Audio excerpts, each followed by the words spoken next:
बुलेटिनच्या सुरुवातीला मुंबईतून एक अपघाताची बातमी हाती येतेय। मुंबईमधील दादर टीटी भागामध्ये एक बस उलटलेली आहे, ज्या अपघातामध्ये एका प्रवाशाचा मृत्यू झालेला आहे तर 35 जण जखमी झाल्याची माहिती मिळतेय। वैभव परब आमचे प्रतिनिधी आपल्या सोबत आहेत। वैभव, नेमका कधी झालेला आहे अपघात आणि कशामुळे हा अपघात झालाय, काय तपशील मिळतात? रेश्मा, सकाळी पहाटे हा 5 वाजता अपघात झालेला आहे। दादर टीटीचा परिसर आहे, म्हणजे दादरवरून जो परेलला जाणारा ब्रिज आहे त्याच बरोबर दरम्यान हा अपघात झालेला आपल्याला पाहायला मिळतो। खरं तर ही बस होती ती देवरुख म्हणजे रत्नागिरी जिल्ह्यातलं जे गाव आहे तिकडून ते बोरिवलीपर्यंत ही बस होती आणि त्याच दरम्यान ही बस आहे दादरहून बोरिवलीच्या दिशेने जात असताना एका डिवायडरला धडकून आहे ती बस आहे ती पूर्णपणे पलटी झालेली आपल्याला पाहायला मिळाली।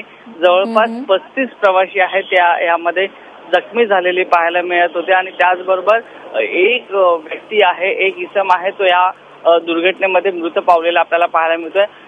सध्या समर वॅकेशनचे दिवस आहेत, लोक गावावरून मुंबईला परतत आणि अशातच हा एक अपघात झाल्यामुळे मुंबईवर कुठेतरी एक दुर्घटना घडलेली पाहायला मिळते आपल्याला।